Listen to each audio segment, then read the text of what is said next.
Are you all safe, dear listeners? On the outskirt of Seoul, today is August 17th, 2035. 5 years had already passed since August 17th, 2030, the day that became a catastrophe for all of humanity. Huge, terrible monsters roamed the streets of the city, roaring in search of prey. Such unidentified monsters began to flow out of perversions that arose all over the world precisely on that day. The speaker assumed that since then, they had sunk to nothing more than game for one meal. But his interlocutor was surprised when he heard such words as the awakened, who tried day and night, would have their hearts pierced by such words. The narrator was surprised that his interlocutor thought so and asked, "Whose merit, then, is it that as many as 40% of humanity still survives?" The MC suddenly looked up from the recording and jerked his head to the side. The voice in his earpiece admitted that he thought it was all thanks to the walls built from reinforced alloys.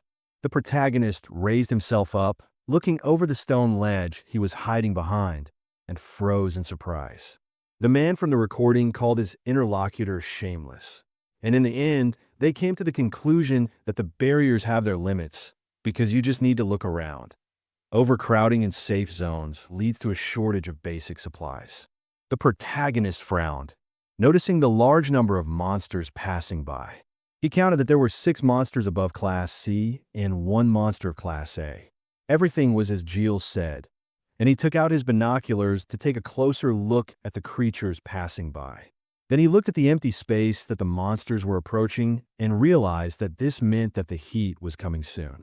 Suddenly, a cloud of energy began to concentrate in the empty square, illuminating everything around with a bright flash. This light became brighter and brighter, and the protagonist, who put the binoculars to his eyes again, realized that this was the so-called sudden gate. The energy gradually became more like an elongated portal, and the protagonist was convinced that this was indeed a gate. He also knew about the person who would appear from it, and as soon as he said this, Park Kong-ho jumped out of the bright flash of light. He simply stood in place for a while and then shouted in amazement that he was here. He was glad that he was finally able to return, but his joy quickly turned to horror as he noticed monsters approaching him. He cursed, not understanding what kind of nonsense this was, and asked why these monsters were still here. Junhyuk, meanwhile, sighed in delight, assuming that this was really happening. One of the monsters at that moment raised its paw to attack Kung-ho, and Junhyuk noticed that it was finally starting and smiled happily.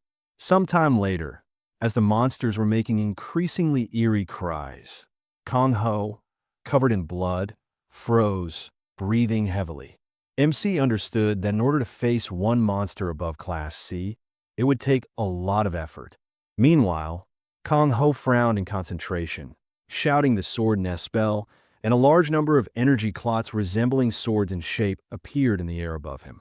In order to fight such monsters, at least 10 high-ranking hunters were needed. But Kong-ho was here alone, and he pointed these swords towards the monsters, clenching his jaws from the effort to not lose concentration. When he fully formed the spell, he released the swords at high speed towards the monsters, and the body of one of them was caught in this attack.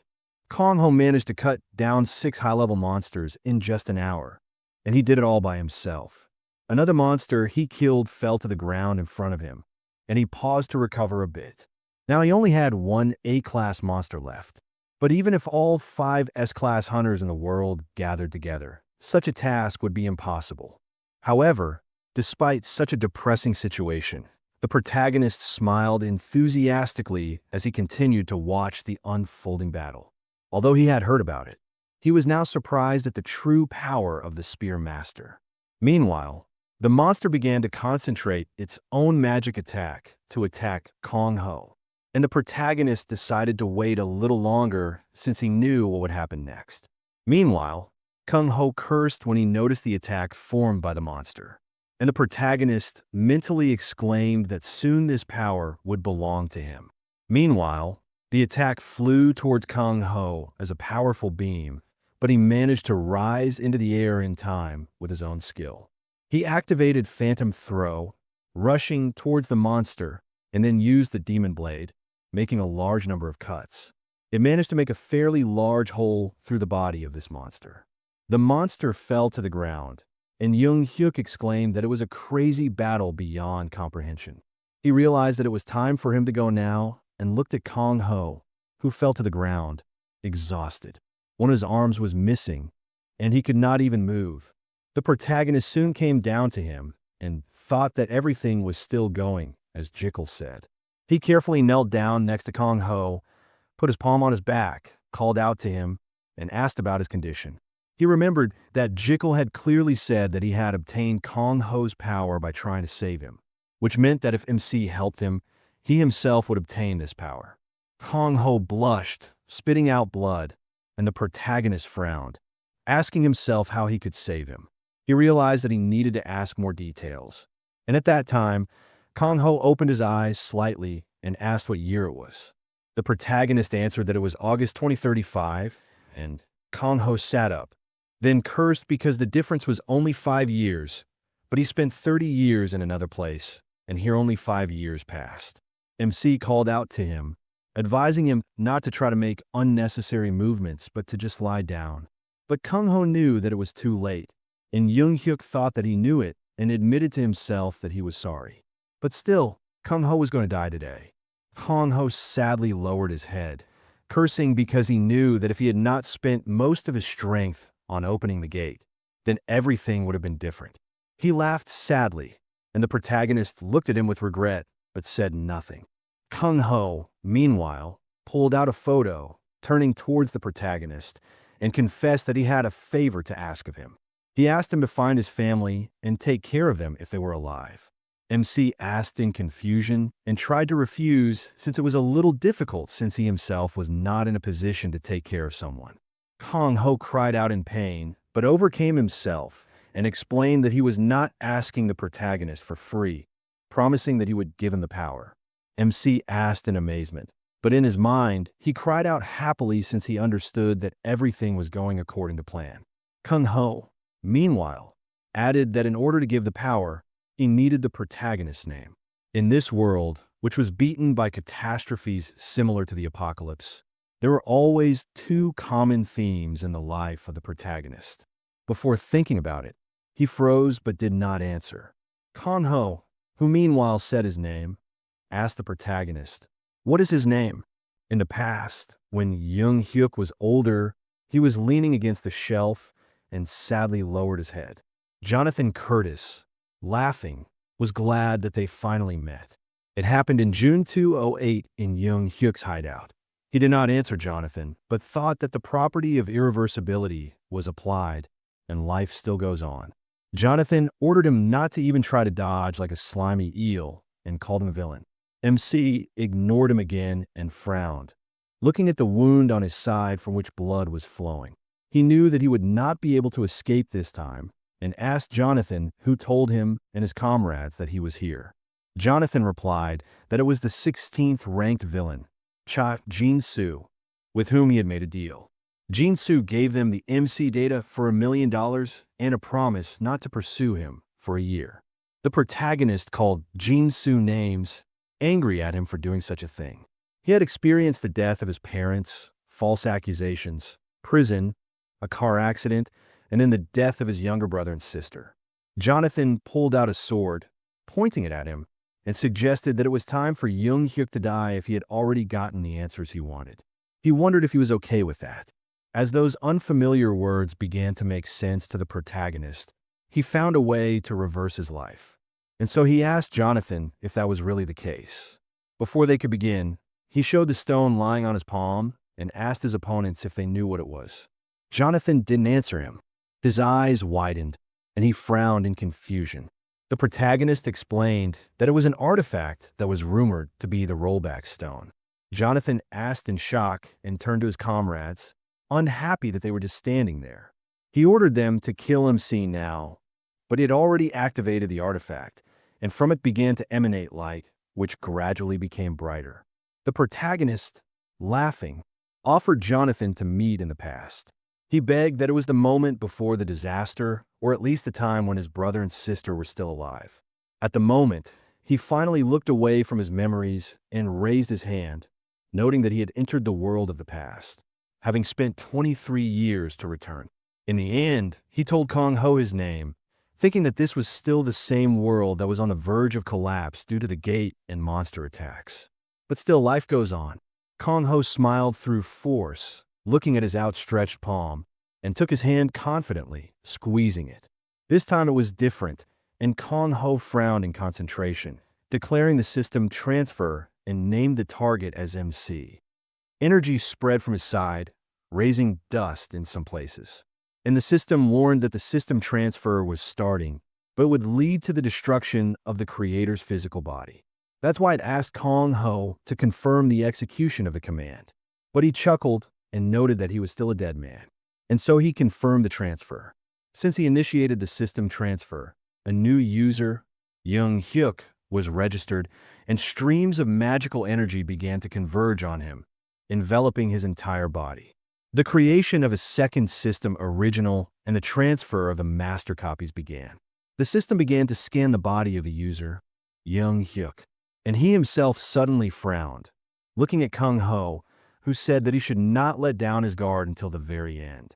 Because although the transfer had already begun, if he was not careful, it could be canceled. The protagonist asked in shock, and at that moment, the wounded monster began to rise behind him, and he froze, frowning. Kong Ho, who also noticed this, cursed and laughed, admitting that life was truly terrible. The protagonist turned around in fear, clenching his jaw, and the monster growled. And Kong Ho sadly added that in fantasy novels, people return home and live happily ever after. He called out to the protagonist, and he looked at him, and Kong Ho noted that he would have to forget about transferring the power and suggested that he just run away before it was too late. He was sorry that things were turning out this way, but at the same time, he knew that he had no choice. However, the protagonist ignored his words and looked around, paying attention to a bent pipe lying a little to the side. Kong Ho added that if life is terrible, then a person will have to live with it. And so he advised the MC to just adapt and survive. However, he took the pipe and stubbornly clenched his jaw, frowning in concentration. The fact that he did this surprised Kong Ho, and he asked him what he was doing. He assumed that the protagonist had gone crazy, but he explained that this was not the case, and he was actually well aware of what he was doing. In fact, he was tired of running away, and so he stood in front of the monster, who growled in displeasure but eventually turned around and began to walk away. Even MC was surprised that this happened, and afterward, he sighed in relief, admitting that he thought he would die from the strain. He threw the pipe aside, and Kong Ho admitted that they were lucky. But the protagonist was sure that it was all thanks to Kong Ho, because if the monster had not been critically injured, it would have attacked. And suddenly, he noticed that Kong Ho's body was gradually starting to dissolve. And he cried out excitedly, but he didn't pay attention to it and reminded him of his words, begging him to find his family and make sure to take care of them. He wouldn't forgive him even in death if he broke his promise. And he pointed at him with his finger in order to strengthen the impression of his words. After that, his body completely dissolved and the system transfer was 100% complete.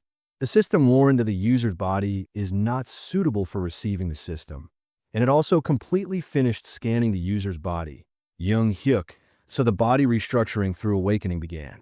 He pressed his lips tighter, waiting for the transfer, and the system warned him to be prepared for the fact that the restructuring process may be associated with some pain.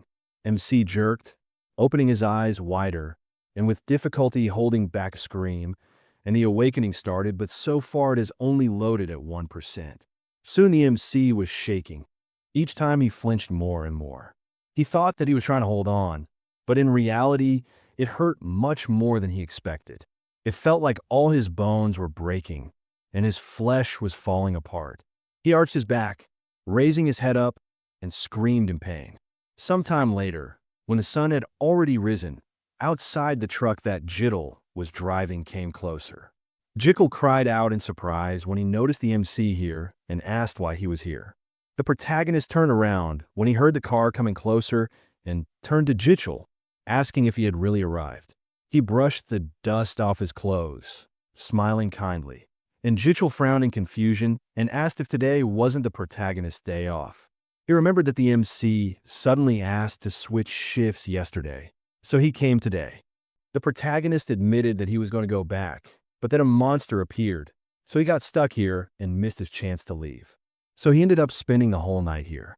Jaw let out a shocked cry when he realized that the protagonist had spent the whole night here, and he assumed that he was tired of living, but he smiled, telling him to forget about it, because thanks to this, he hit the jackpot. He laughed, and Joel didn't understand why he was acting like this. Meanwhile, the MC asked in surprise why Jichel was here at this hour.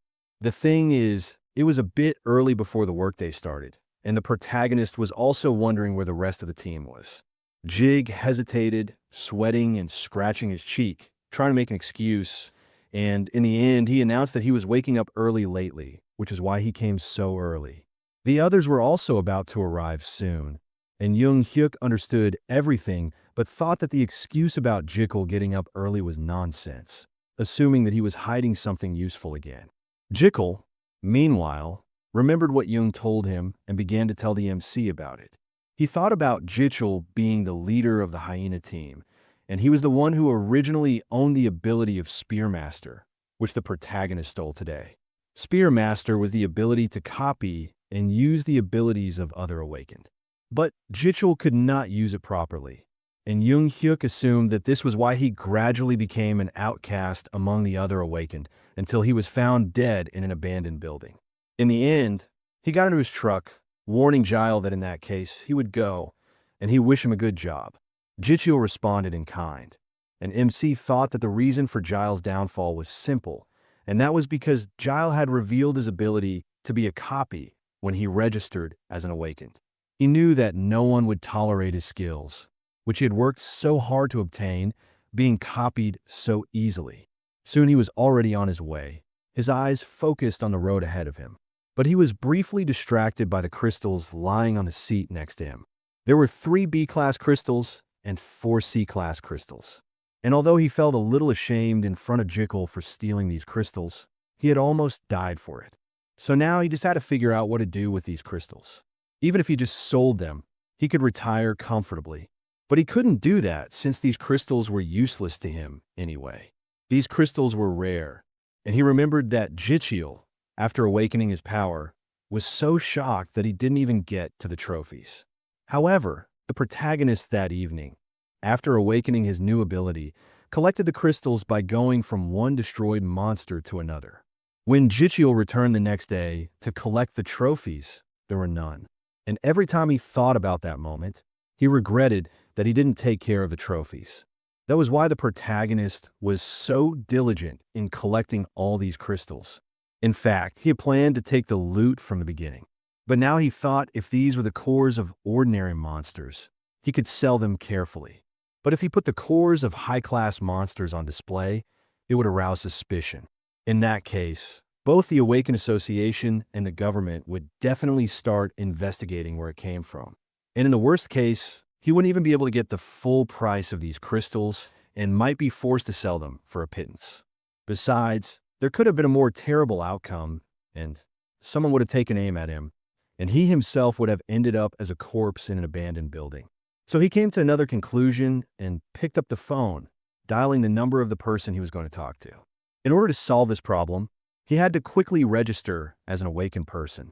And at that time, Kang Chomin finally answered him and asked how he was doing. He wondered what he owed for such a busy man to call.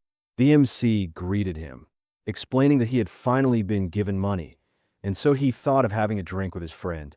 Coleman was surprised when he assumed that the protagonist would pay, and he reminded him that he had money and promised that he would throw him a feast of smoked pork belly.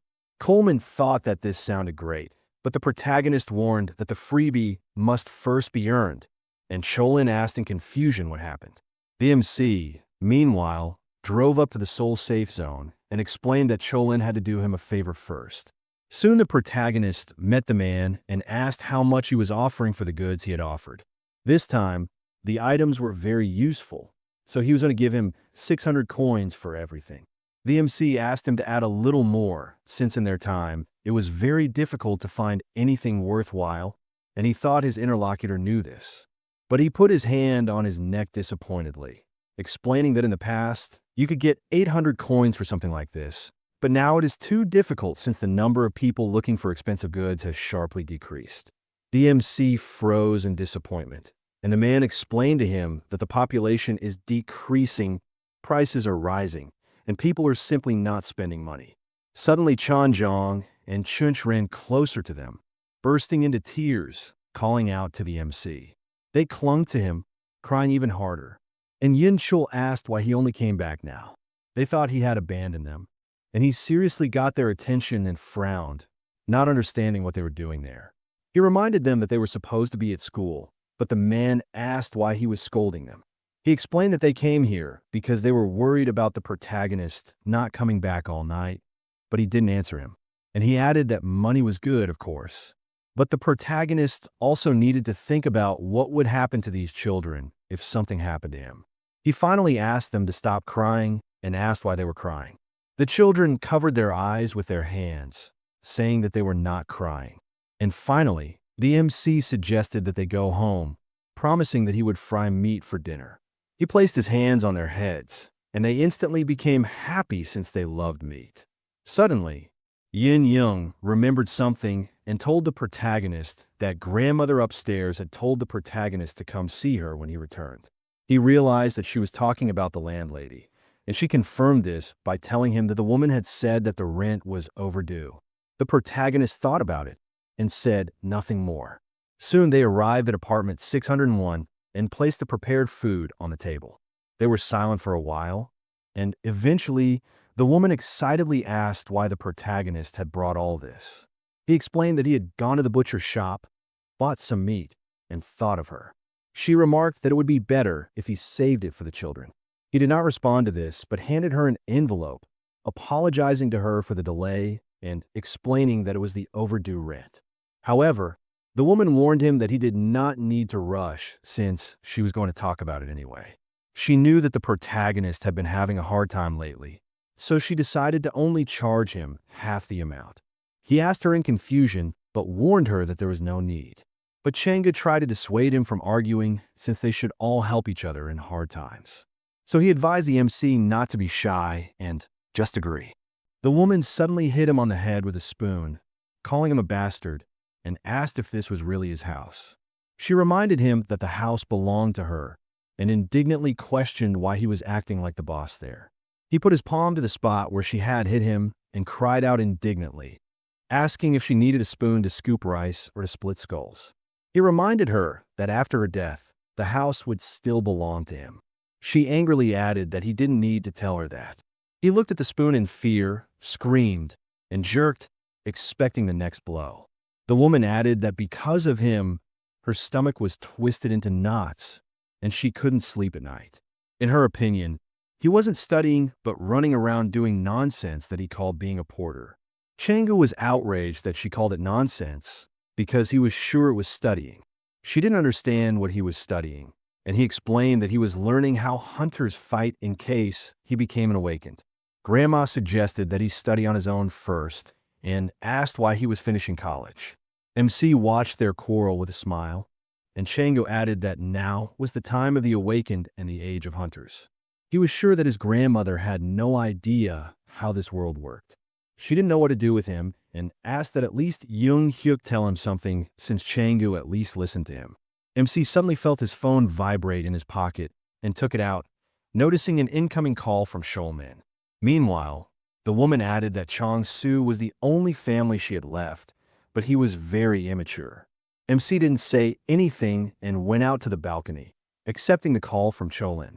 He reminded him of the business he had asked about before and explained that he had talked to the team captain, who said he should come by sometime. The protagonist happily asked again, and Cholin confirmed that this was indeed true, but added that it would be free. Instead, if the protagonist did well, he could be added to the list of permanent members of the team, albeit in a secondary role. He wondered if this was okay with him, and the protagonist agreed almost without hesitation. Cholin didn't immediately believe it was true and asked why he was suddenly acting like this. The thing was that he had never shown interest in being a porter before. In fact, the protagonist didn't have this interest even now, and he did all this for the sake of saving Cholin. But he explained aloud that working in the hyena team was getting harder and harder, so he began to look for other options. Coleman understood everything and said that tomorrow they were leaving at around 8 a.m. He warned MC to be sure to be near the 7th gate on the western wall no later than 7 in the morning. He understood everything and said goodbye to him until the next day. When he finished the call, he smiled because he was glad that everything was going according to plan. The next day, he approached the gate thinking about his plan because he was going to copy the tank skill today and go to the association. He suddenly heard someone calling him, turned around, and saw Chil Min, who was approaching him, laughing. He noticed that the protagonist had arrived quite early. He greeted him, thinking that after that, he would register as a tank and receive basic equipment. Cholin, meanwhile, turned to Yes Jin and explained to him that he was the friend he had mentioned yesterday. Sanjin understood and introduced himself, explaining that he was the captain of this team. He was older, so he assumed that he could address the protagonist in a more informal manner. He extended his palm to shake hands, noting that Cholin was addressing him respectfully, so he was going to do the same. He was looking forward to working with Sanjin today, and he responded that the feeling was mutual, asking him to try his best. After they shook hands, MC activated the copy, and the system explained that he could choose from 3 skills presented. The first was the unique passive skill Iron Skin Level 1, which added 1,000 points to defense, absorbed 10% of incoming damage, and could also be used without registering in the skill deck. He could also get an active unique skill Shield Strike Level 1, which hit the enemy with a shield, attracted their attention, dealt 300 points of damage, increased the aggression coefficient by 95%, and could be used without registering in the skill deck. The cooldown was 30 minutes, and this skill consumed 100 points of strength. The next skill was the active skill Card Suppression Level 5, which released a powerful aura that intimidated enemies and attracted attention. Thanks to this, the aggression coefficient was also increased by 130%, and the target's attack was reduced by 10%. The cooldown was 1 hour, and the amount of strength consumed to use the skill was 1,000 points. The protagonist decided to copy all 3 skills, and the system asked him for confirmation before starting the copy. He immediately agreed to it. Very soon, the copying of skills was completed, and the copied skills could be viewed in the skill menu. MC smiled as one handshake was enough time, and he was even happier that the job was done and he finally copied the tank skills. Sang Jin looked at him with a puzzled look, and Coleman Min also called out to him, asking what happened to him. He looked at them with a puzzled look, and Coleman asked why he was grinning like that while shaking hands. He thought it was weird, and Sangjin added that the protagonist had a great grip, and he laughed as he liked it. MC let go of his hand, apologizing to him for it, but he warned that everything was fine and suggested that they give it their all today. After that, he pointed to a truck standing a little to the side and said that the protagonist could climb up there. He looked at the team members standing near the truck and getting ready to go on a mission. Among them were Jang De-jin, Kongji Cho, Soyed Jin, Lee Dong-hyuk, Hisu, and the truck driver Sanjin. Sanjin suggested that the protagonist first greet the team members before heading to the hunting grounds. All the people gathered here were rank 1 awakened, and the MC smiled enthusiastically, although he knew that once he started copying the skills of higher rank awakens, the skills taken from these people would become useless. But even though that was the case, he decided that he needed to copy this for now, even if he deleted it later. Soon the truck was already on its way, and the protagonist, sitting next to the rest of the team, thought about it, counting that he had already copied 13 skills while they were driving. He copied 3 skills from healers and looked at Hisu, from whom he took it. He also copied 1 crafter skill, 2 catcher skills, and 7 attack skills. He thought it was incredible, but now he could perform the roles of a tank, attacker, healer, crafter, and catcher. Soon they arrived at a ruined part of the city where monsters were roaming.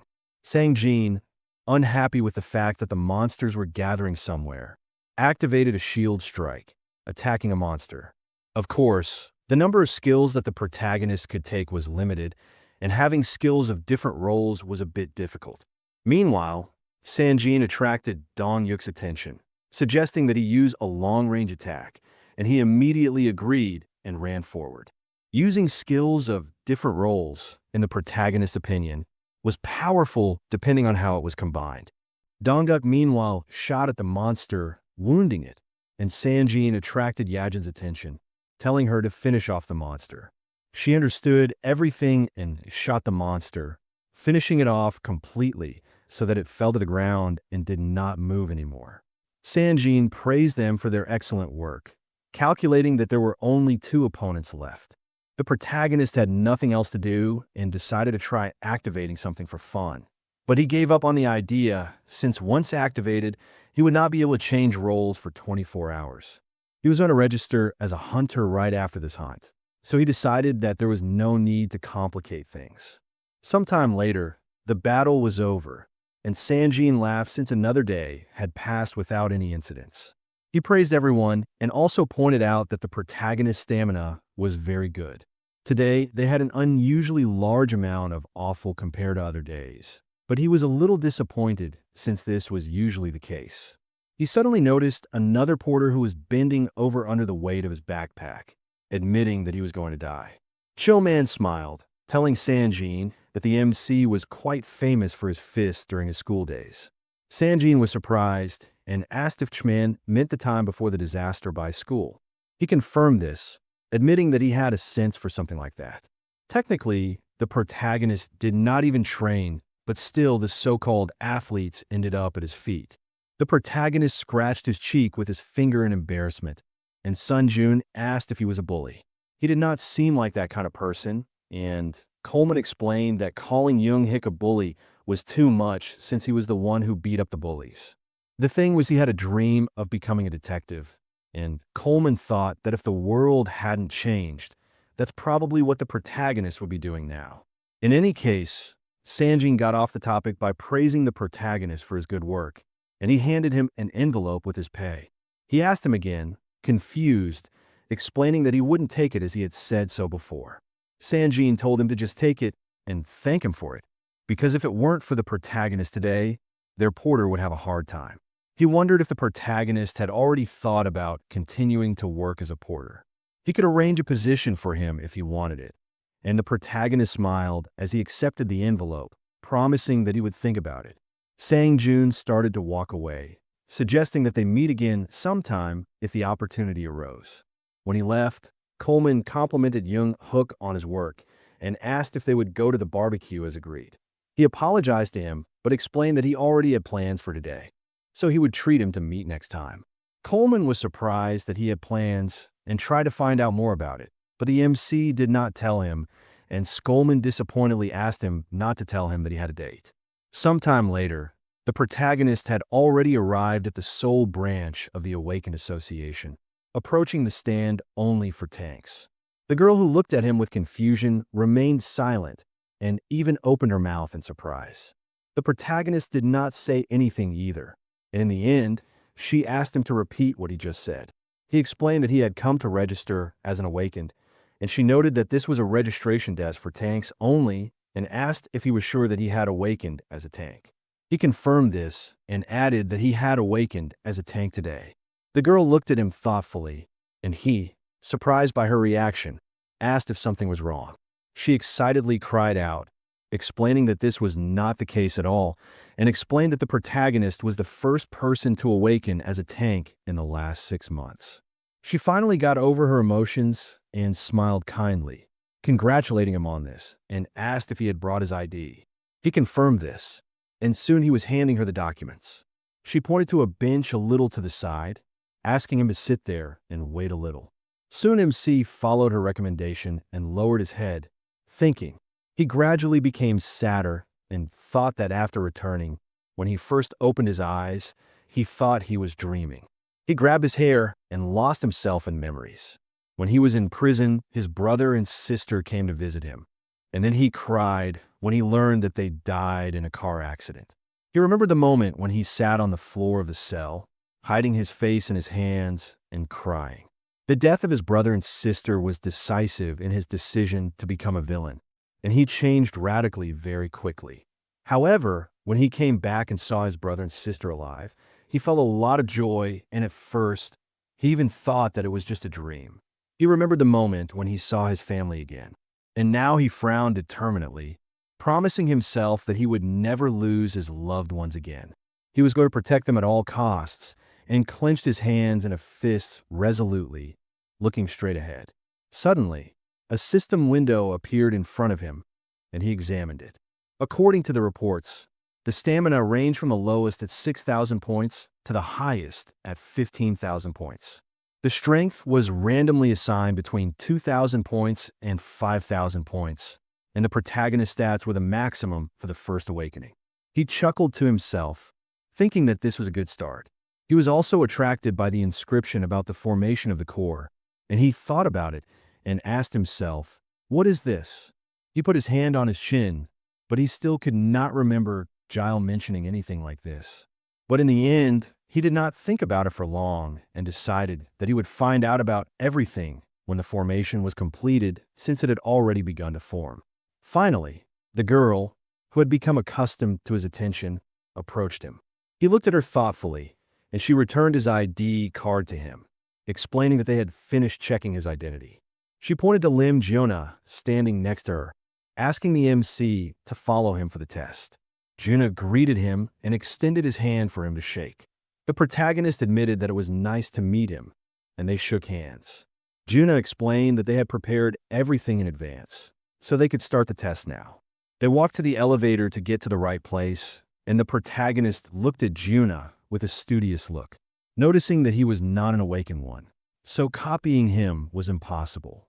He thought that Ji-hun must be awakened if he was working for the association, but it turned out that there were also unawakened personnel here.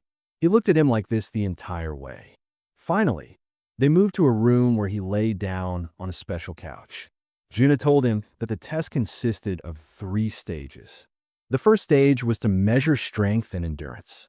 For this, he attached special wires to the device to the protagonist. When the preparations were complete, Junhyuk began the measurement, and the protagonist froze without moving. After a short silence, Junhyuk warned him that it would take about 10 minutes, so he advised him to just relax. After that, he told him about the second stage of the test, which involved using the active skill of a shield strike. Soon the protagonist, dressed in a tracksuit and armed with a shield, stood in front of a mannequin representing a monster. Ji-hun, as well as the other researcher, were watching from the other room. And in the end, Ji-hun also added that this test included measuring the aggression level. Measuring the aggression level was simple, and Junhyuk just needed to use his skill on the monster dummy in front of him. He took a fighting stance, frowning in concentration, and Junhyuk clarified that it didn't matter which part of the dummy he hit, so he didn't have to be shy. MC activated his shield strike, attacking the dummy, and both researchers' mouths opened wide in surprise. The final step of the test was the third stage of evaluation. Soon Junhyuk had already brought MC a glass filled with a hot drink and handed it to him. Noting that due to the problem with the evaluator selection, this last stage of evaluation would take place in 2 days. The protagonist, while accepting the drink, asked, "Is that really all?" Today, the tests were indeed finished, and Giant explained that the protagonist needed to go to the counter, and they would provide him with basic equipment. He couldn't even believe that the day had actually come when he would receive the association's standard equipment. Junhyuk sat down opposite him and admitted that he was worried about the decrease in the number of awakened tanks and healers. Compared to 5 years ago, during the Great Disaster, the number of healers and tanks had dropped significantly. The protagonist took a sip and widened his eyes, looking thoughtfully at Ji-hun, who looked back at him seriously and said that even though the forced awakened people created with awakening stones would join the ranks of hunters, most of them focused on attacking or supporting roles. Not to mention that awakening stones were not that easy to obtain. Awakening stones for tanks and healers were especially rare. But the biggest problem was that even with an awakening stone, there was no 100% guarantee that a person would awaken. The protagonist knew this well, because he was lucky enough to obtain this stone and awaken while he was wanted as a criminal. When he remembered this, he became more serious and noted that after becoming a villain, He could no longer register as an awakened person. Jian suddenly smiled excitedly, scratching his cheek with his finger, and apologized to the protagonist because it was a long time since he met a tank, so he was overly happy, although he was usually not so talkative. However, the MC thought that everything was fine. Soon he stood up from his seat to leave. Juno warned him that the third stage of the evaluation was scheduled in 2 days, so he asked him to come on the right day. The exact time will be sent to him by text tomorrow. He extended his palm to the male lead for a farewell handshake. He looked at it thoughtfully at first, but soon smiled and admitted that he was looking forward to working together and shook Jian's hand in return. Sometime later, in Old Gyro, the male lead was walking while holding the equipment he had received. He called Cholin and asked if it was convenient for him to talk. He confirmed that it was convenient and asked what happened. The MC explained that it was nothing serious, but he had just suddenly woken up like a tank on the way home. Choman seemed not to understand what he had just heard at first and so reacted calmly. But then he cried out in surprise and asked again. He assumed that the male lead was joking, but he would not joke about something like that. He walked into the store while still talking, assuming that this was the place he was looking for. Coleman asked him at this time if he really woke up as a tank. MC pointed out that he had said this before, and Cholin let out a surprised cry, noting that it was unbelievable. They had only separated a few hours ago, so it was even harder for him to believe what was happening. MC suddenly froze, even with his mouth slightly open in amazement, when he looked at the item he saw on the counter in front of him. Chillman, meanwhile, again noticed in amazement that the protagonist had become a tank, but he did not answer him. So Chillman assumed that the call was disconnected. The protagonist, meanwhile, was focused on the model of the praying mantis's front leg, which cost $3 million. He cursed, not even understanding who would pay $3 million for this garbage. He assumed that these people were crazy, and in the end, he was distracted from his thoughts as Cholin tried to call out to him again. The protagonist said that he could hear him now and noticed that the connection was cut off for a second. He finally explained that he went to the association today and registered as an awakened. He also said that he was told that he would have a test for a rank 3 tank in 2 days, and he thought that watching veteran hunters hunt might help him. That was why he asked Coleman if he could join his team as a porter again. While talking, he was looking through the shelves, looking intently at the items on display, and Cholin asked him if he hadn't seen enough of this today. He explained that he had been too focused on carrying things to properly watch Sanjin's fight. Finally, he found the item he wanted, which was lying on the display case, and Coleman thought about it and asked if that was really the case. He finally asked him to wait for a bit, promising that he would explain the situation to Sanjin and get back to him. MC thanked him for that, and then went to the cashier and explained that he would like to get a bracelet and a solution. If he was not mistaken, it was an artifact that was once owned by Jaden Russell, who was a rank 3 villain. He remembered how he sat at the same table with Russell in the past, before returning to a time when the protagonist was a rank 8 villain. He once managed to drink with Russell, and then he told him about how he acquired the bracelet and also talked about its main functions. Now the seller narrowed his eyes, looking at him thoughtfully, and MC was distracted from thinking about how you can increase the effectiveness of skills by 30% just by equipping this bracelet. He asked the seller what happened. He did not understand why he was looking at him like that and assumed that something was wrong. The man apologized to him for asking, but asked if it was true that he had registered as an awakened today. The protagonist said that it was indeed true, and the man suddenly swung his fist, noting that he knew it. The protagonist froze in fear, and the salesman suddenly smiled kindly and said that he was also unawakened, and his ability was teleportation. The MC replied that he understood everything and asked himself in shock, what was that? He eventually figured out that it was a punch, but for a second, he thought that the salesman was attacking him. He eventually pressed his fist against the man's fist, activating a copy, since the teleportation ability would be useful to him. The second salesman, Huang Mansu, introduced himself and also extended his fist forward, saying that he was an awakened with the ability of spatial manipulation. He was pleased to meet the protagonist, and he responded in kind and was happy about the ability of spatial manipulation since it was exactly what he needed. He used the copy on Mansu as well. Soon another salesman admitted that he had overheard the protagonist's recent conversation, and he assumed that if he was taking the tank test, then he was one. He wondered if that was really true. Manson noted that tanks were actually nobles among the awakened, and he laughed, admitting that he even envied the protagonist. MC never thought that he would meet awakened people here, and he asked if this was a part-time job for them. However, they both answered at the same time that this was their main job.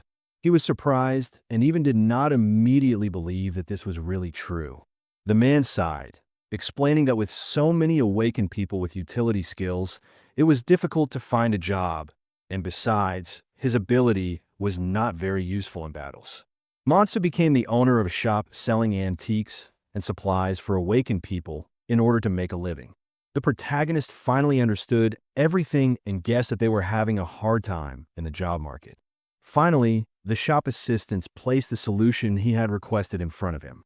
They calculated that the bracelet and the solution together would cost 350,000 coins, but offered him a discount, selling it for 300,000 coins instead. He thanked them and thought that with this, he had collected all the materials needed for unsealing. The bracelet, the solution, the crystals above D-class that he had at home, and his blood as a binder for everything. Soon, he finished all the preparations, and the resulting artifact was in his possession. He put the twilight bracelet on his hand, admiring it with delight.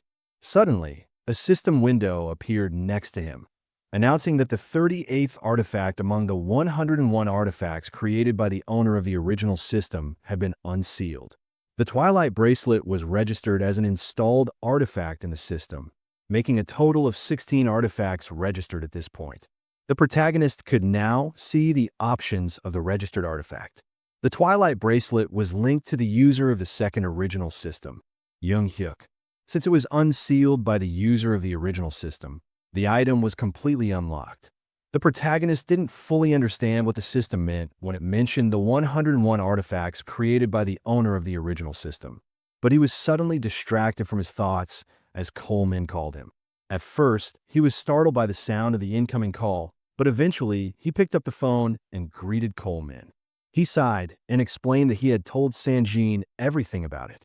The protagonist froze, listening attentively. Coleman said that no matter how much he explained, Sanjin dismissed it as nonsense and claimed it didn't make any sense. That's why he warned that he would only believe it if he saw it with his own eyes. The protagonist smiled happily and asked if Coleman was joking. He had already assumed that Sanjin had refused. Coleman suddenly laughed and noted that the protagonist was very straightforward. Meanwhile, he activated spatial manipulation, and a portal appeared in the air next to him. Coleman warned that they would meet tomorrow morning at 7 a.m. near the 7th gate. He assumed the protagonist knew where it was and reminded him not to be late. Reaching into the portal, he pulled out a suitcase with equipment and replied that he understood everything. Afterward, he said goodbye to Coleman until tomorrow. The next day, near the appointed place where the rest of the team had already gathered next to the van, the protagonist appeared and greeted them. Sanjin and Coleman froze in shock, their mouths agape as they looked at him. Coleman noticed that the clothes suited him, and Sanjin realized that it was true. The protagonist had awakened as a tank. Coleman gave him a general outline of the situation, but he still couldn't believe it had happened in just one day. The protagonist laughed, agreeing, and explained that he had suddenly awakened yesterday on his way home. Sanjin had heard that the number of natural awakenings had dropped significantly lately, and he was very impressed.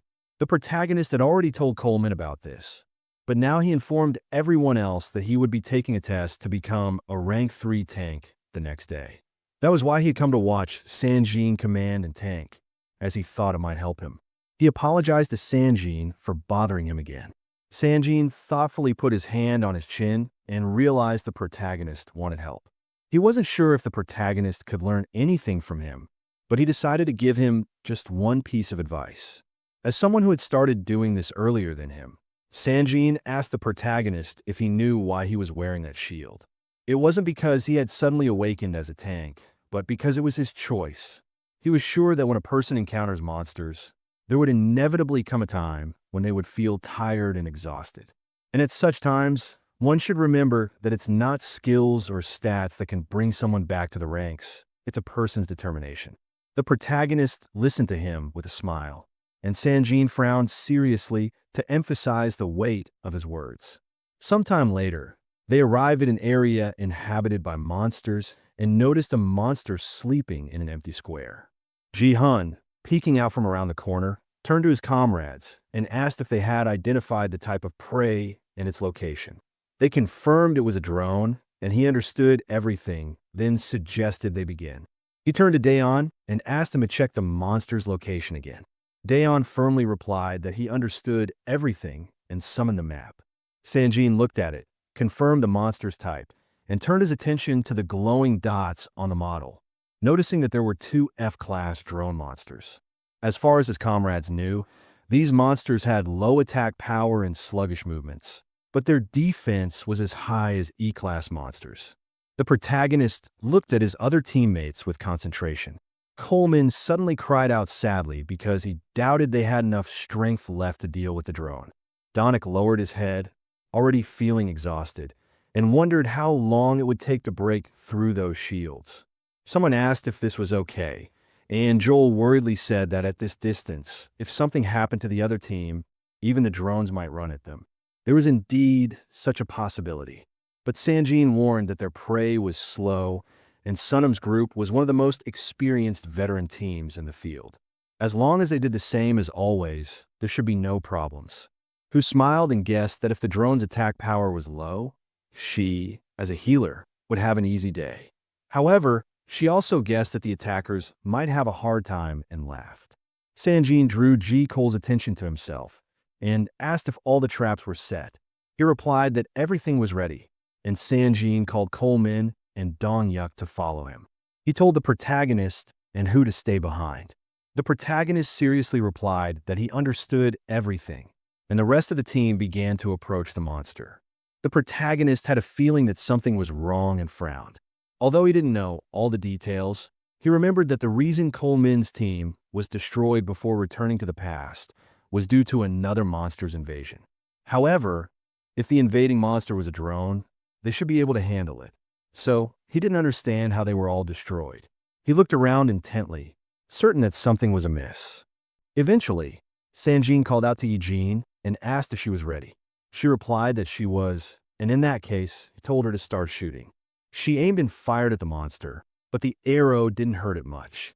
Eugene frowned and announced that she had hit the drone and was now moving on to the next target. Sanjin closed his eyes, sighed, and realized that everything was happening as he expected. The sleeping drone woke up, stood up, and Sanjin warned the others that the monster was coming.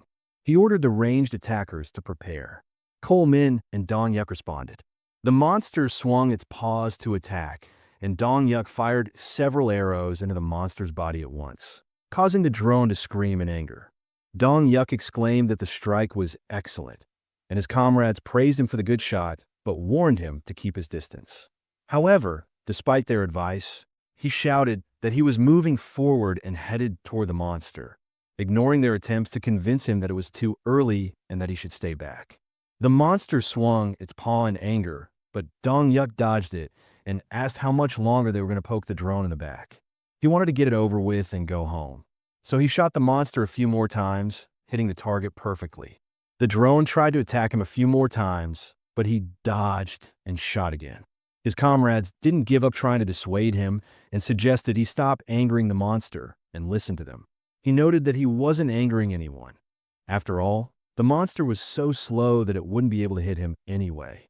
Meanwhile, the drone swung, delivering a powerful blow, and Junhyuk was unable to dodge. He flew into the wall, and Coleman excitedly called out to him, but he didn't react. The rest of the team cursed, realizing that Junhyuk had provoked the monster. Coleman warned that he was also entering the nearest distance and approached the monster from behind, jumping up to strike. He frowned in concentration, but when he plunged the dagger into the monster's body, he was unable to do much damage. The drone only became angrier and growled.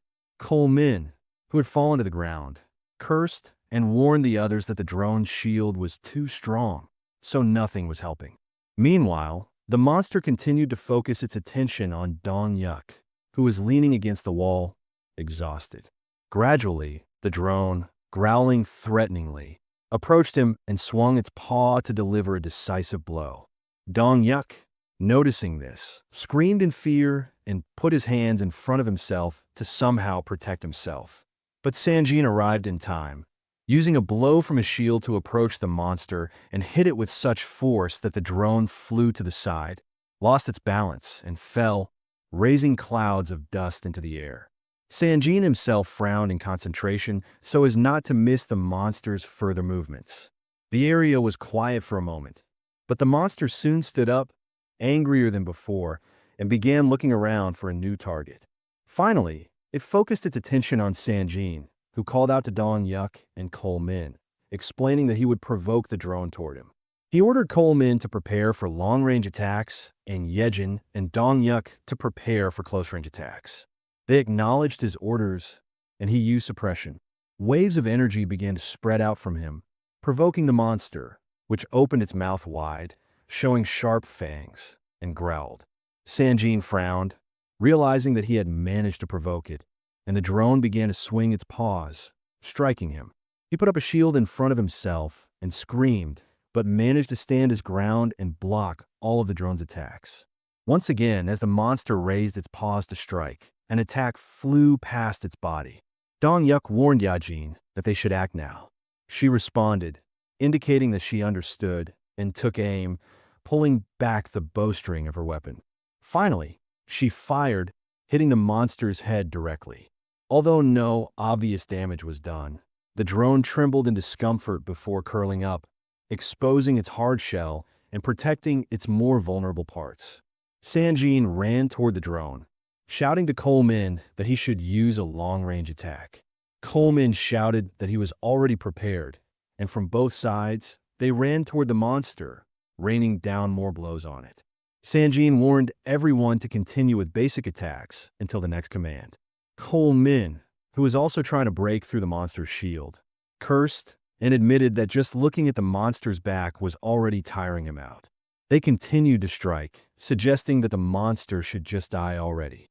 The protagonist continued to watch them from the side, remaining silent and lost in thought, who suddenly sighed, closing her eyes and lowering her head because she understood that if this continued, it would be the end of their hunt today.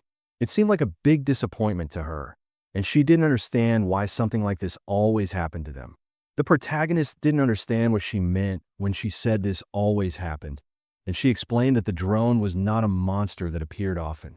She put her hand to her head excitedly, noting that if a person was unlucky, they might encounter a drone once or twice a year. The protagonist looked at her carefully and asked how many times their team had killed such monsters. She told him that their group had encountered a drone for the third time in the last 5 months, as if they were cursed or something. Suddenly, she was distracted from her dejected mood and chuckled, noting that judging by the protagonist's questions, he was eager to learn something new.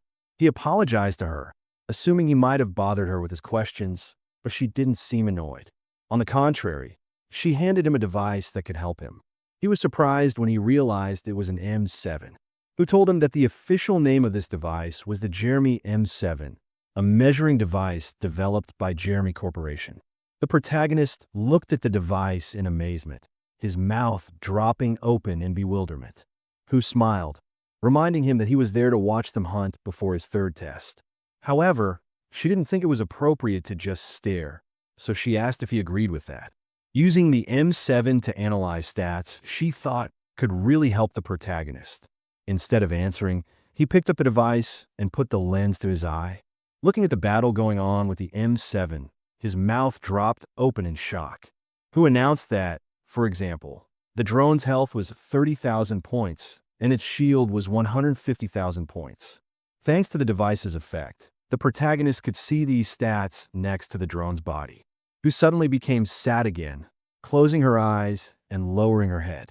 She said that 30,000 points of health was a lot compared to most monsters, and a shield of 150,000 points was completely discouraging. The protagonist frowned in concentration, realizing that it would take forever to break through all of this. But he was suddenly distracted from his conversation with Hu as someone screamed in shock, not understanding what was happening. Daeon drew the attention of the others, warning that they had a problem. Sanjin didn't understand what he was talking about when he mentioned a problem, and Daeon announced that the life signals of the 4 team members on the other side had disappeared from the map. Sanjin asked in amazement, guessing that Daeon's words meant that Sunam's group had been destroyed. Daeon frowned seriously, and the protagonist, standing nearby and hearing everything, widened his eyes in surprise. He was horrified that the other team's indicators had disappeared, and he abruptly turned around, focusing his attention on the warehouse, standing a little to the side. The walls of it gradually began to shake, and after a while, cracks appeared, which grew larger and larger. Finally, a hole appeared in the wall, and a bloody monster emerged through it. The rest of the team realized that praying mantises were coming, and they screamed in horror. One of the monsters crawled out of the building completely, and the protagonist, watching this, mentally exclaimed that this was bad. The others still couldn't believe that the praying mantises were coming here, and they cursed over and over again, wondering how much time was left before these monsters arrived. Meanwhile, the praying mantis stretched its limbs, preparing for a quick dash. Daeon thought that the mantis would arrive in 3 minutes at most, but he immediately corrected himself, warning that these monsters could appear even earlier. He was genuinely scared, beads of sweat appearing on his face from excitement. Sanjin warned the protagonist and Hu to leave and find somewhere safe to wait.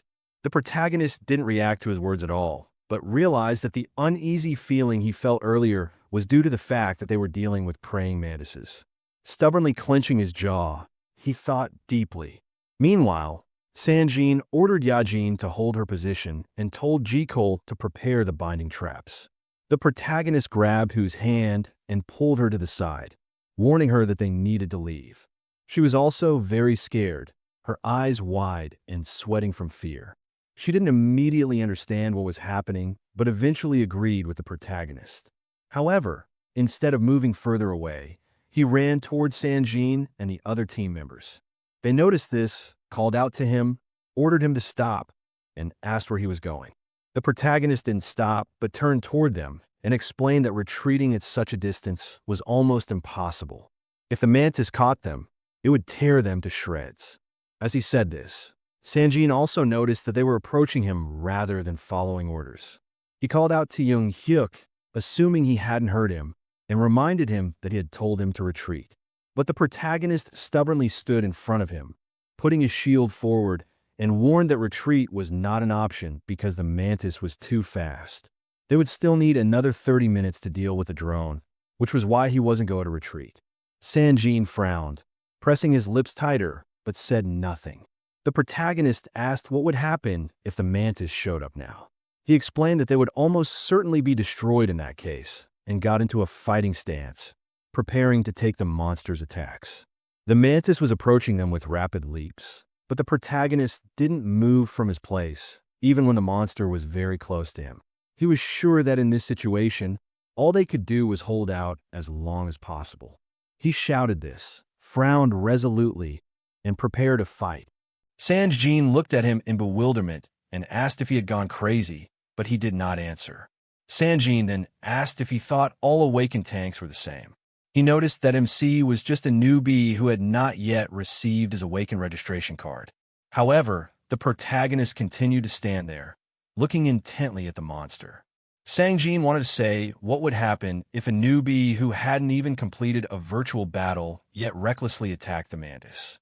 But before he could finish, the monster swung its claw, delivering a powerful blow. The protagonist took it on his shield, and despite the force of the blow, he managed to stand firm. Cholin called out to him excitedly, and MC noted that he would still go to the battlefield as soon as he got his card, so he didn't understand what the problem was. Sanjin frowned, dissatisfied with this explanation. The protagonist, who continued to reflect the mantis blows, noted that the tanks should still take the blow. When he reflected another blow, he ran a little to the side and then used a shield strike, attacking the mantis. Cholin and Sanjin's eyes widened, and their mouths dropped open in shock when they saw this maneuver. The protagonist added that he needed to learn as much as he could beforehand to avoid making mistakes in real fights. Sunjin and Coleman snapped out of their shock and asked how he could even say such a thing. Coleman reminded him that this was a real fight and called him a crazy idiot. The protagonist did know that this was a real fight, but he asked if they shouldn't be worried about something else instead of him. At this time, the drone that was no longer being hit stood up, and Sanjin and Coleman froze when they realized what the MC was talking about. They turned around to look at the monster, and the protagonist warned that if Sanjin couldn't hold the drone in this narrow passage, they would be destroyed. The monster looked at its opponents with fury and growled, then swung its paw to attack. Kyle Min and Sunjin prepared for battle, and Sunjin managed to take the blow. In the end, he admitted that Junhyuk was right and warned Donghuk to go to the protagonist and buy them some time, since he was a long-range attacker. He warned that he understood everything and ran to the side to get closer to the protagonist, who at this time continued to take the attacks of the Mantis. Sanjin attracted the attention of Cholin and warned that he would stay with him on the drone. It showered him with blows, and with another powerful attack, the monster managed to throw him aside. Sanjin fell, losing his balance, and cried out in pain. The blow of the monster was so strong that he did not immediately stop when he fell to the ground but rolled some distance back. When his body finally stopped, he frowned and clenched his jaw, drawing Gichkal's attention to him. He ordered him to use the binding trap on the drone. Ji responded instantly, swung his arm, then threw the trap under the monster's legs. When it opened, chains flew out from it, entangling the monster's legs. This restricted the drone's movements, and Jia warned his comrades that the binding would last for 5 minutes. Sanjin began to rise, looking around intently, and he noticed that there was a drone in front of them and a Mantis behind them. And in such a tight space, their only escape route was already blocked. They had barely managed to buy time, but the situation was still hopeless, and they were truly left with a dire situation with no way out. While he was thinking about this, Dongyuk and Junhyuk continued to fight the Mantis. The protagonist clenched his jaws in concentration, and sparks flew off when the Mantis hit his shield. Dongyuk, also frowning in concentration, fired arrows toward the Mantis, but they simply bounced off the monster's shell without causing any harm. However, for a while, the Mantis was distracted by the arrows flying at it. An MC managed to take advantage of this once again and used a shield strike, attacking the Mantis. And from this attack, the Mantis trembled. However, soon the trembling stopped, and the monster only got more angry. But before it had time to attack the protagonist, a powerful attack flew into the head of this one, causing the Mantis to stagger slightly. The protagonist frowned in confusion and turned around, and Yejin said that putting this monster down with one blow is not as easy as expected. Dong praised her for her excellent shot, and she let out a dissatisfied cry, asking who he thought she was. At that moment, the Mantis turned towards her, then lifted its upper body to move faster. Soon, the Mantis had already jumped onto the building that Yajin was hiding inside, and the rest of her team cursed, ordering her to leave right now. As the Mantis had changed its focus, she clenched her jaws and frowned, cursing as she realized that the situation was getting worse. The Mantis swung its claws, striking, and this sent Yijin flying to the side. The Mantis managed to inflict several wounds, and blood began to flow out of those wounds. Yijin cried out in pain, and Dongyuk, who heard this, excitedly called out to her and shot at the Mantis, trying to get its attention. The arrow bounced off the shell, but the monster didn't pay any attention to it, and Dongyuk cursed, clenching his jaws in displeasure. Hissa didn't know what to do and asked how she could help. She bit her thumb with her teeth in excitement, and MC looked at her seriously and then thought about it, as he knew that the provocation wouldn't grow in a straight line and add to the already existing value. He admitted that he was too careless and focused on the bracelet on his palm. He supposed that just using the shield strike twice would be enough to keep the Mantis focused on himself. In the end, he frowned, opening the stats, as he realized that if he couldn't pull this monster away, it would rush straight at Yajin. The system window in front of him showed the data for the Twilight bracelet. It was the 38th artifact out of the 101 artifacts created by the owner of the original system and was unsealed and fully unlocked by the user of the system. This bracelet increased the effectiveness of skills by 50%, and during the use of it, the power consumption of skills was reduced by 30%. In addition, the bracelet provided options applied during the formation of the core. It increased all stats by 100 points and also increased strength by 2,000 points and made the active skill teleport available. In addition, the bracelet was part of a set, and the remaining set of artifacts were the necklace of sunset and the ring of blossom. The protagonist understood that the risk of using the bracelet was high, but the fact that it increased the effectiveness of skills by 50% during the use of it attracted him. In the end, he activated the bracelet and applied suppression, and powerful waves of energy began to spread from his body and reach the Mantis, who had already squeezed through the hole formed in the wall in order to finish off Yejin. She leaned helplessly against the wall, holding her hand over the most bleeding wound, and was breathing heavily, desperately looking at the monster in front of her. MC could only hope that the bracelet's stats would work, and he begged for the monster to come back. Yejin seemed more and more agitated, and the monster still remained in place, looking at her, and the protagonist began to beg again for it to come back. He continued to hold the suppression, hoping to attract the monster's attention. Hisu, who was standing next to him, suddenly admitted in a low voice that she did not want any of this. Her eyes widened, looking at the monster in the distance in horror, and a bead of sweat appeared on her cheek. In the end, she could not stand it any longer, turning around and running away from the protagonist. Even when he called out to her, she did not react at all. However, he was quickly distracted from this as he noticed that the use of the skill worked, and suddenly someone tried to shout to him and asked if he could hear him. It was Sanjin, who asked him discontentedly why he wasn't answering. He suggested that he hurry up and get out of there, but MC replied that everything was fine and frowned in concentration, watching the Mantis. Sanjin didn't understand what he meant when he said that everything was fine. At that moment, the Mantis jumped off the wall, and the protagonist explained that he had already turned the attention of this monster back to himself. Sanjin was shocked that he had already returned the focus of the Mantis to himself. At that time, the monster, which had landed on the ground with such force that a cloud of dust rose in the air, gradually began to approach the protagonist. He did not wait for it to come closer and attack, but ran forward, striking one of the monster's limbs with his shield. He knew that it was too risky to maintain the provocation with only basic attacks. Although he tried to avoid using the copied skills, he now felt that there was no choice. So he activated the skill, Destructive Body.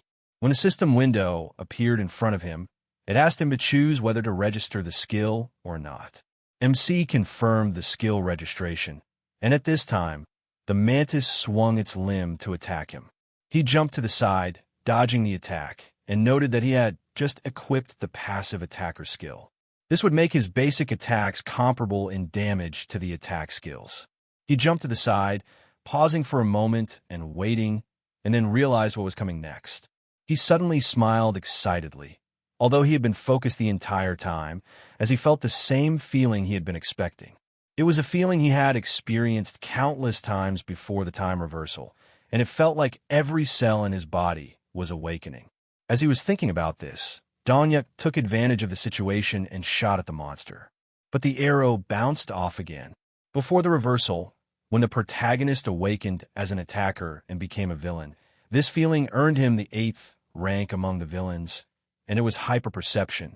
While the Mantis was distracted by Junhyuk shooting at it, the protagonist ran forward, striking it with his shield.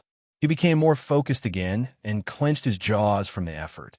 Because he added an attack skill to himself, the power of his attack increased, so he managed to pierce the shell of the Mantis, and cracks appeared on it. At this time, in the building, Yejin tried to get up and took her weapon to join the fight and help her comrades, but she dropped the arrow before she could even draw the bowstring. She cursed as she looked at her bloody hand and cried out in pain. She was losing too much blood and could not exert any force, and because of this, she was very disappointed. But suddenly, Hisu came closer to her, frowning in concentration, stretching her hand forward, pointing her skill at Yajin.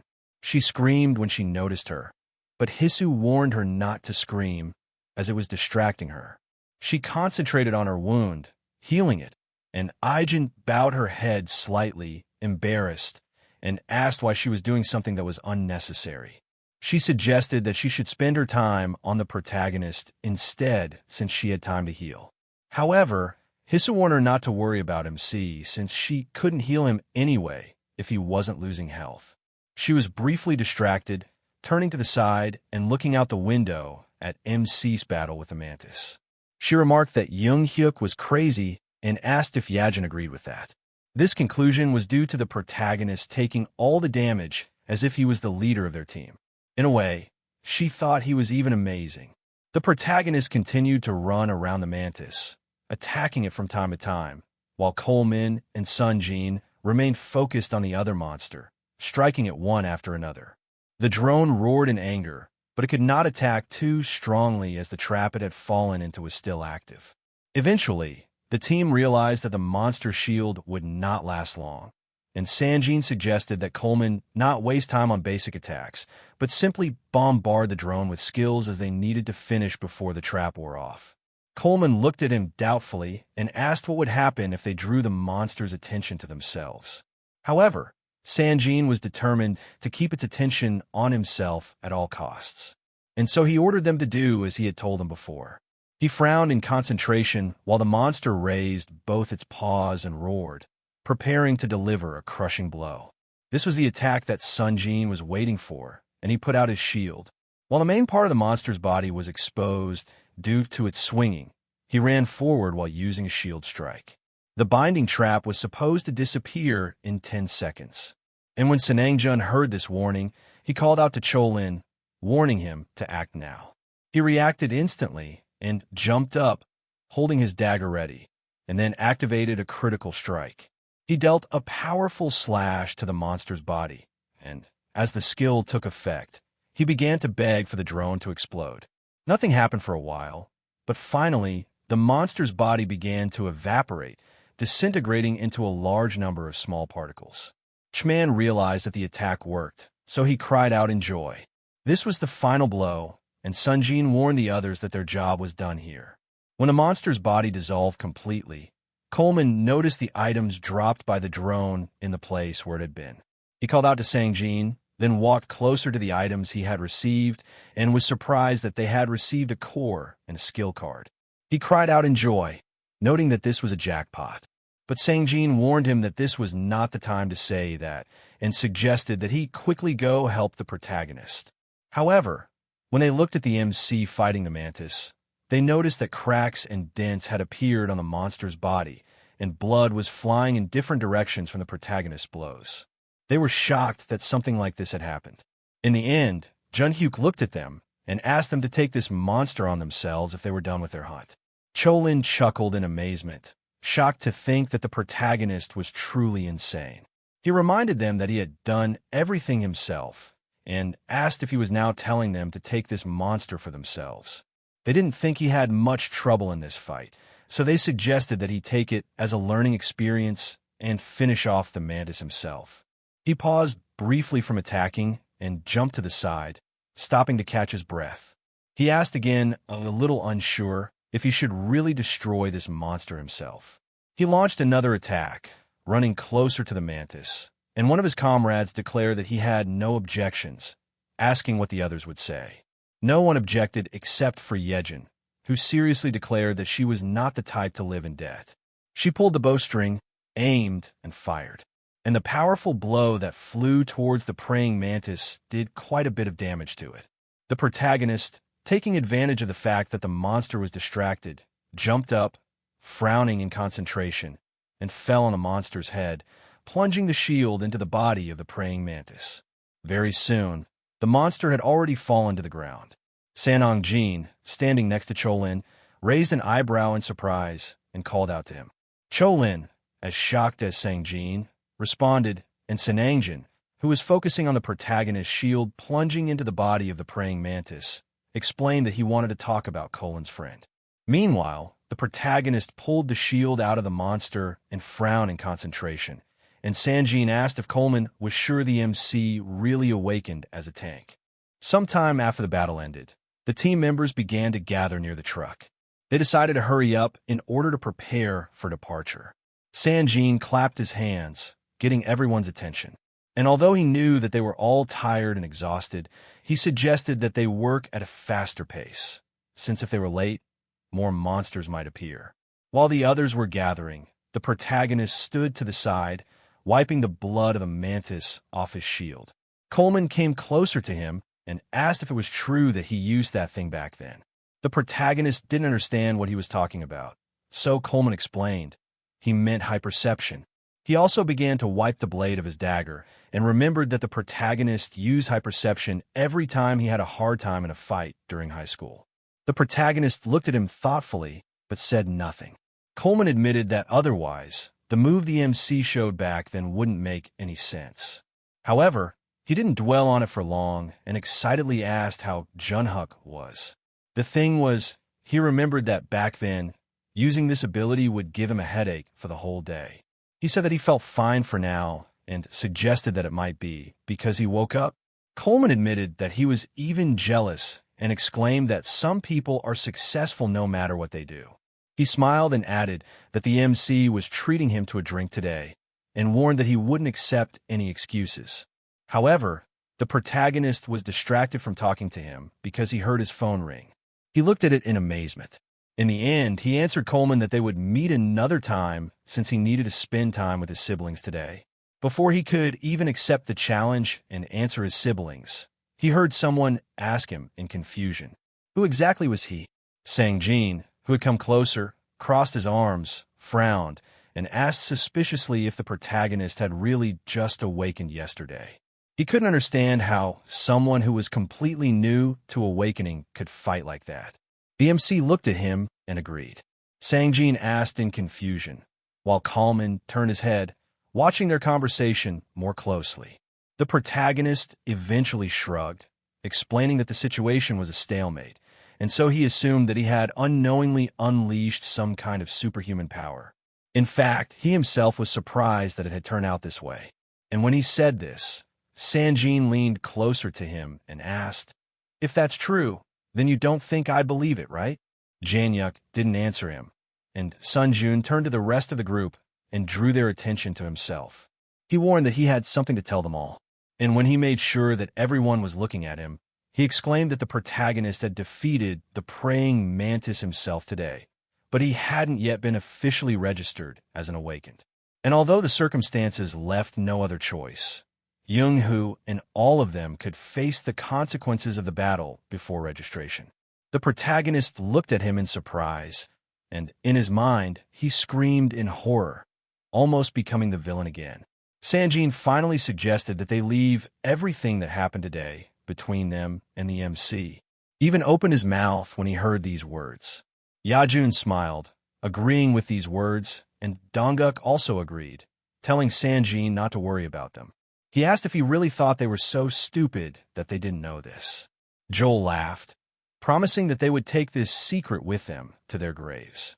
The MC timidly called out to Sanjin, trying to get his attention so he could say something, but he didn't listen and simply thanked him.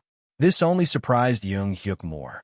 He asked again, and he explained that they would have all died today if it weren't for the protagonist. He turned to him, smiled, and noted that this was why he had decided to include him in the profit sharing this time. He also specified that he would be included in the profit sharing as a tank, and the protagonist was astonished, asking him to wait as he realized that this meant the others would have to accept a smaller share. He asked in shock if that was really the case. Who, coming closer, confirmed that it was, but asked who would complain. The MC said her name, but he did not continue speaking right away. Eventually, he turned to everyone, asking them to let him know if anyone had anything to say. Who lightly punched him in the chest with her fist and said with a smile that in that case, she would just stop treating them. She laughed kindly. At that moment, the protagonist's phone suddenly rang again. He apologized to the others, explaining that he needed to answer. Who was curious about who was calling him and assumed it was his girlfriend, but he explained that it wasn't, noting that it was his brother and sister calling from home. However, When he looked at the phone screen, he noticed that the call was not from his family at all, but from the association.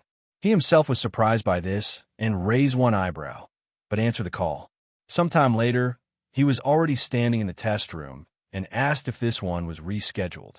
Junhyuk revealed that today, the hunters who were previously sent to Thailand were returning. The MC didn't understand how the return of the hunters was related to his test, and Junhyuk explained that a week ago, C-class monsters had appeared in Hong Kong, and top hunters, not only from Korea, but also from Japan, China, Vietnam, and the Philippines, were sent there. In terms of hunter strength, Korea ranked third in Asia after China and Japan. But in this mission, Korea contributed more than Japan, and this was the only thing everyone was talking about in the media. That was why it was natural for the association to focus on this. The protagonist realized that they just wanted to get rid of him quickly, and he frowned, decisively saying that he understood everything. In the end, he suggested that they begin. Junhyuk apologized to him for the rush and explained that the test would be conducted in the form of a virtual battle. The protagonist looked intently at the empty space in front of him, and Junhyuk added that the suit and shield he was currently wearing were special testing equipment.